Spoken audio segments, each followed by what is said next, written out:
बोर्डचा problem आहे. काय दिले बा, एक clock regulated by second pendulum. Second pendulum म्हणजे time period 1 second, length 1 metre. Second pendulum time period 2 second. हो. Keeps correct time. During summer length of pendulum increase to 1.005.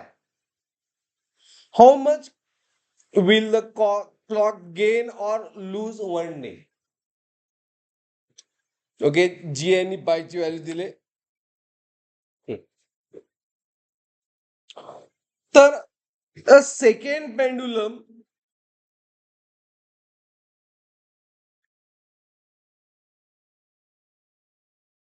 आपल्याला माहिती आहे सेकंड पेंडुलम प्रॉब्लेम आहे.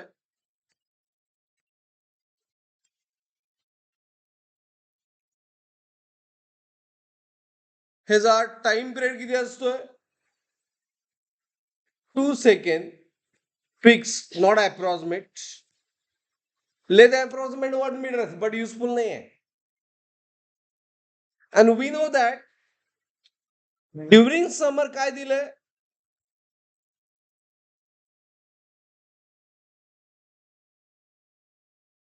As during summer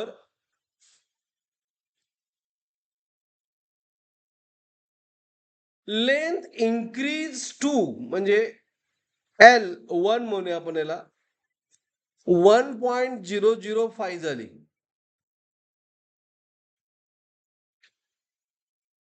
.005 मीटर झाली. How much will clock gain or lose in 1 day? So length वाढली म्हणजे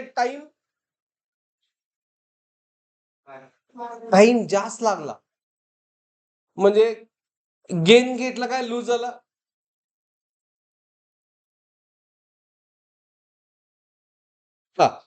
आता length वाढल्यानंतर टाइम पिरियड डेफिनेटली वाढणार.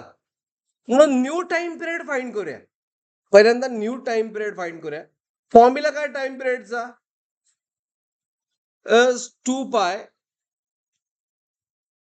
L बाय जी. हा फिक्स फॉर्म्युला आहे. आता व्हॅल्यू पुट कर, T1 फाइंड करूया. T1 2 पायची व्हॅल्यू घ्या 3.142.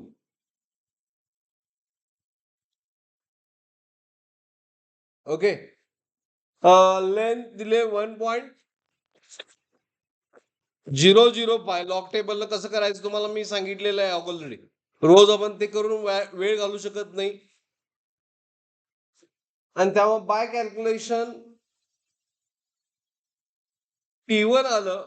व्हिडिओ मोठा होतो फार लॉग टेबल करत बसलं तर तुम्ही बेसिक लॉग टेबलचा व्हिडिओ रेफर करा. 2.012 सेकंद आला. बरोबर. ओके. मग डेल्टा टी काय आला? डेल्टा टी म्हणजे चेंज इन टाइम पिरियड काय आला? T1 मायनस टी म्हणजे 2.012 मायनस डिवाइड बाय 2. -2 किती आलं? It is 0.012 second.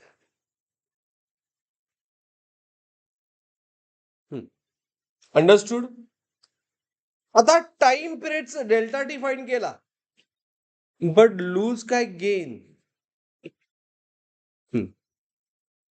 It will lose or gain आपण डिसाइड करूया. कसं?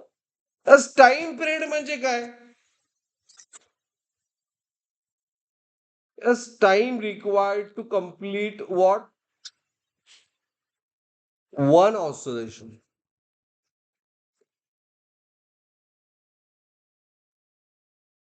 वन ऑसिलेशनला एवढा टाइम आहे. आता टाइम पिरियड वाढला तर ऑसिलेशन काय होणार? कमी होणार. 24 आवर मध्ये फॉर एक्झाम्पल 24 आवर में किती ऑसिलेशन झाले असतील? ओके, वन ऑसिलेशनचा टाइम पिरियड किती आहे? 2 सेकंद आहे. ओके, म्हणजे 1 ऑसिलेशन 2 सेकंड मध्ये 1 ऑसिलेशन झालं. 1 ऑसिलेशन. मग 24 मी पहिल्यांदा 60 सेकंदला फाईंड करतो. 60 सेकंडला किती ऑसिलेशन होतील? तर मी याला एक्स म्हणतो. एक्स इज क्रॉस मल्टिप्लाय केल्यानंतर 60/2 30 ऑसिलेशन होतील एका मिनिटात. इन 1 मिनिट 60 ऑसिलेशन होतात.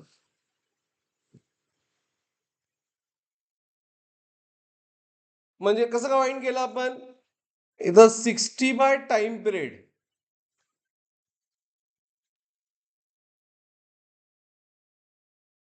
बरोबर, अंडरस्टूड. म्हणजे ऑसिलेशन आणि टाइम पिरियडचं काय? इनव्हर्स रिलेशन आहे. म्हणजे टाइम आणि ऑसिलेशन इनव्हर्स रिलेशन आहे. त्यामुळं इथं टाइम वाढला, as time increases, indicate what? It lose. तेव्हा असं लिहा,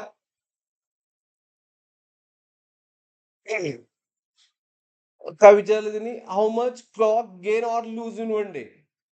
so clock loss in a day.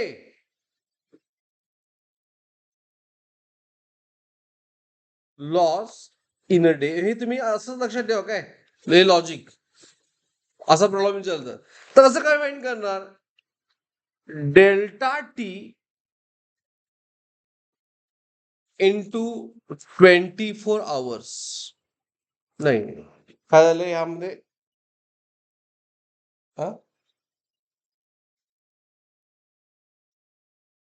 बोला. इन डे म्हणलंय. ओके, डे म्हणलं, डे नाईट म्हणायचं काय? 1 डे म्हणायचं. 1 डे म्हणजे 24 आवर्स ना.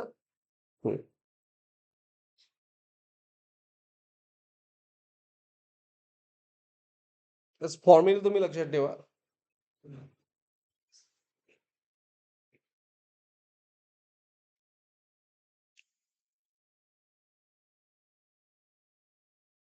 at 24 आवर. आणि कशामुळे लॉस झाला?